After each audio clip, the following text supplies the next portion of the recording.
Hello students. मैं आपका मेरे यूट्यूब चैनल अनुरागी दद्दा क्लासेस में स्वागत करता हूं और आज आपके लिए बहुत ही बेहतरीन क्वेश्चंस लेके आया हूं जो बोर्ड के पर्पज से बहुत ही ज़्यादा इंपॉर्टेंट क्वेश्चंस है।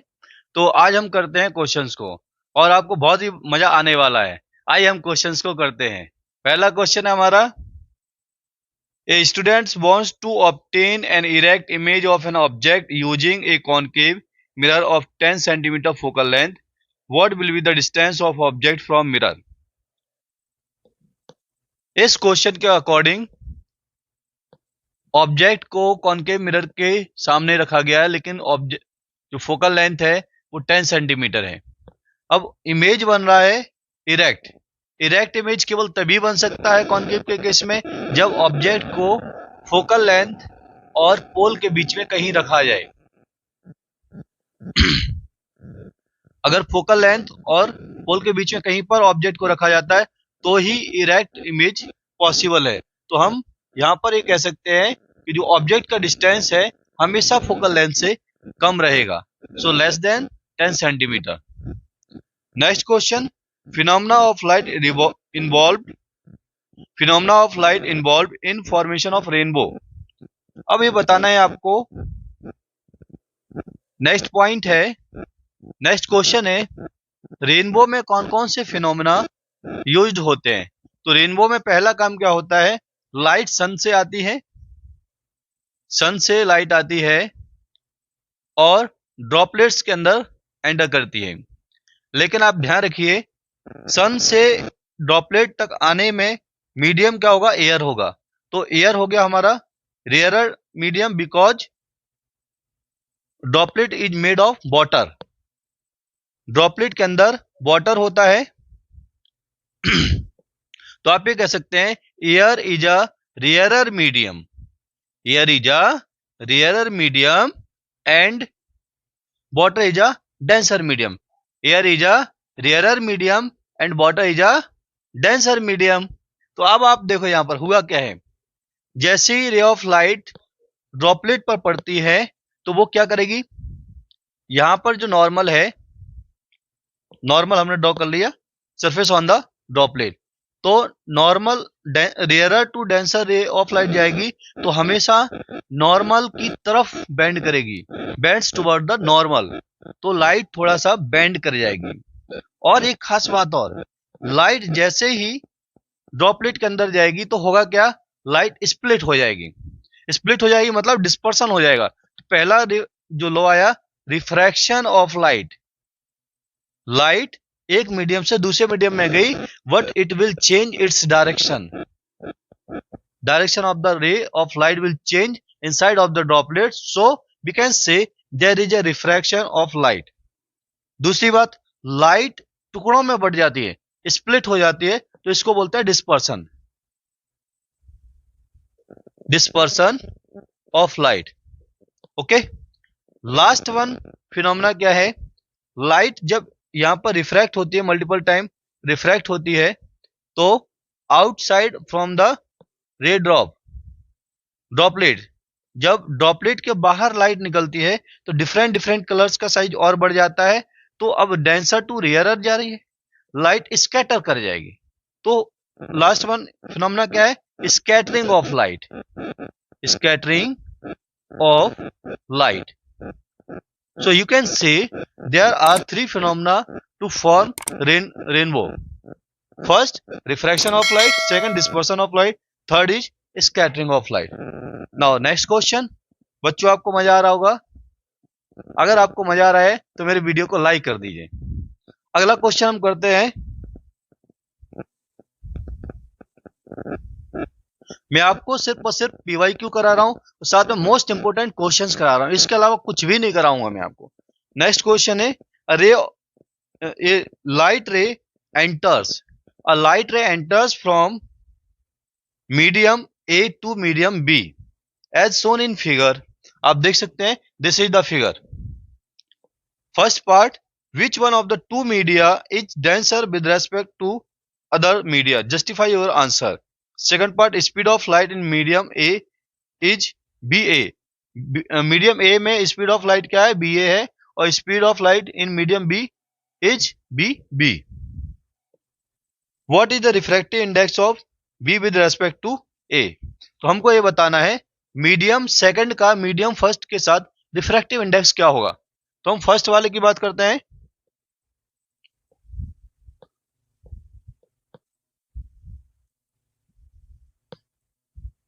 यहां पर हम बात करते हैं फर्स्ट केस की। आपको ये बताना है मीडियम ए डेंसर है या मीडियम बी डेंसर है। ठीक है, नेचर ऑफ द मीडियम बतानी है। लाइट नीचे से ऊपर की तरफ जा रही है और आप देख सकते हैं this is the normal, this is the normal, this is incident ray, this is refracted रे। तो आप देखो पॉइंट पर टकराने के बाद बेंड्स टुवर्ड्स द नॉर्मल, रे लाइट किधर जा रही है, नॉर्मल की तरफ जा रही है। इसका मतलब क्या है, जिधर से आ रही है वो मीडियम हो गया रेयरर, और जिधर जा रही है दैट इज डेंसर। तो medium A is rarer and medium B is denser. ये आपका फर्स्ट क्वेश्चन का आंसर हो गया। सेकंड क्वेश्चन कहता है कि medium refractive index of medium B with respect to refractive index of A. तो हम इंडिविजुअली निकाल लेते हैं। इंडिविजुअली हम निकालते हैं refractive index of medium A. तो यहां होगा speed of light, speed of light in vacuum upon speed of light in substance or medium A. Okay, so we can write speed of light in vacuum C होता है, speed of light in substance A और medium A। तो यहां पर होगा B A। मैंने already बोल रखा है मीडियम A में speed of light B A है और इस मीडियम बी में speed of light B B है। तो यहां से मेरा निकल के आया refractive index of medium A. ऐसे ही मैं रिफ्रैक्टिव इंडेक्स ऑफ बी निकालूंगा, मीडियम बी, तो सी अपॉन बी बी। अब refractive index of B with respect to refractive index of A निकालना है मुझे। मैं क्या निकालना चाहता हूं, refractive index of B with respect to refractive index of A. तो यहां से आप निकालो refractive index of medium B with respect to medium A. इसके लिए आपको क्या करना होगा, refractive index of medium A और बी को refractive index of medium B divided by refractive index of medium A, इसको डिवाइड कर दो।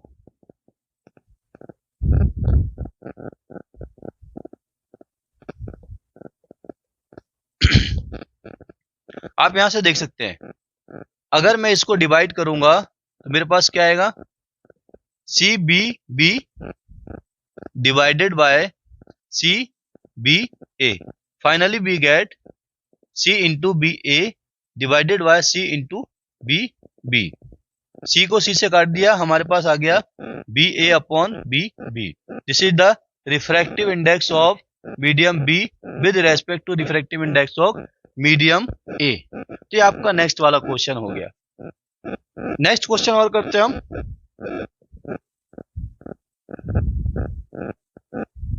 ये बहुत ही बेहतरीन क्वेश्चन है। अगर आपको मेरा वीडियो पसंद आ रहा है तो एक लाइक जरूर कर दीजिए। अगला, Priya has a copper wire and an aluminium wire of same length, can electrical resistance of the two wires be the same. बिल्कुल हो सकता है, इलेक्ट्रिकल रेजिस्टेंस हो सकता है सेम। कंडीशन क्या है, दोनों वायर्स का diameter should be different. Diameter different हो या क्रॉस सेक्शन एरिया डिफरेंट हो तो आप ये कह सकते हैं दोनों वायर्स का रिफ्रैक्टिव इलेक्ट्रिकल रेजिस्टेंस सेम होगा। नेक्स्ट क्वेश्चन, इसी का और करके एक क्वेश्चन दिया है। इसी क्वेश्चन में name the poles P Q R and S of the magnet in the following figure. Figure में ड्रॉ कर देता हूं। आप देख सकते हैं यहां पर मैंने दो डायग्राम बनाए हैं। यहां पर मैंने दो डायग्राम बनाए, इसमें आपको बताना है। पहला क्वेश्चन कह रहा है